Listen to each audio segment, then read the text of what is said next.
तो देखिए हमारे साथ लगातार सियासी राजनीतिक मेहमान मौजूद हैं। आजम खान साहब जवाब दीजिए भाई, एक मजबूत गठबंधन होना चाहिए तभी बीजेपी के खिलाफ लड़ सकते हैं। ऑफर कबूल है? देखिए, वो कल कह रहे थे उन्हें दलित और बीएसपी से प्यार है, तो बीएसपी के पास जाएं, बात करें। हम तो बात ये कर रहे हैं कि यूपी की जो परिस्थितियां हैं वो इस लायक नहीं है कि उसमें एमआईएम की कोई जगह या किसी की कोई जगह बनती है। पिछले 9 सालों में भारतीय जनता पार्टी ने मुसलमानों को चुन चुन के प्रताड़ित किया है और यहाँ तक किया है कि संभल जैसी जगह जो बिल्कुल शांत रहती थी वहां उन्होंने उसको दंगाग्रस्त बना दिया, हिंदुत्व की प्रयोगशाला बना दिया। बहराइच में क्या हुआ, एक लड़का एक मुस्लिम घर पे जाके झंडा फहराता है, उसके अगेंस्ट सारे मुसलमान, कितने मुसलमान को सजा हुई और कहां कहां बुलडोजर चले, कितने मदरसे गिराए गए, कितने मस्जिदें गिराई गई, कहां कहां गए एमआईएम के लोग, जरा बताएंगे। अरे मुसलमानों के मुद्दों पे खड़ा होना पड़ेगा, उसके बाद जाके आप मुसलमानों की बात करिए।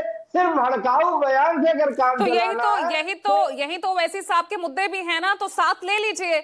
नहीं साथ होंगे तो नुकसान वैसे किसे साहब के पहुंचेगा? मुद्दे आजम खान साहब ये कैलकुलेट कीजिए ना। जबान से बात करते हैं ना, जमीन पे तो कोई काम उत्तर प्रदेश में करते नहीं है। उनके लोग सिर्फ और सिर्फ प्रेस कॉन्फ्रेंस करते हैं। और सवाल ये है, जब मुसलमान परेशान किया जा रहा था, मोहित खान अयोध्या याद होगा आपको, उनको रेप केस में फर्जी फंसाया गया, उनके जमीनों को, उनके घरों को बुलडोजर से गिराया गया, उनको जेल में रखा गया, उनके नाम पे मुसलमानों को बदनाम किया गया और हुआ क्या, कोर्ट ने उन्हें बाइज्जत बरी कर दिया गया।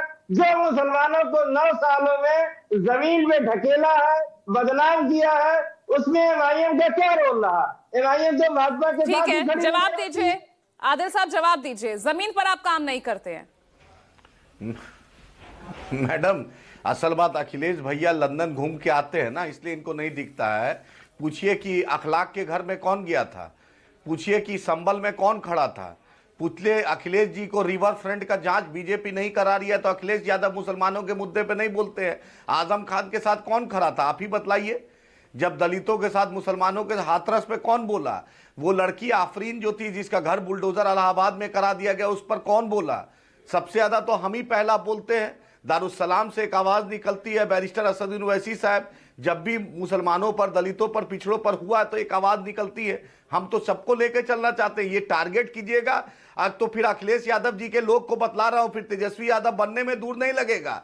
ये गुरूर और तकब्बुर को छोड़ दीजिए। आजम खान जवाब दीजिए। भाजपा को हराना है तो एक फ्रंट बनाइए, नहीं तो अच्छे अच्छे यहाँ पे भी ऑफर दे रहे हैं आदिल साहब, एक फ्रंट बनाना होगा, वाकई में लड़ना होगा। ना 17 आप जीत पाए, ना 22 जीत पाए। मत पालिए। 2022 में 14 भी हारे थे, सुनिए 17 भी हारे हैं। 2022 में यहाँ के मुसलमानों ने आपको बता दिया, यहाँ की जनता उत्तर प्रदेश की बता दिया कि एमआईएम की क्या स्थिति है। एक एक करके आदिल साहब जो फैक्ट्स है उसे स्वीकार करिए।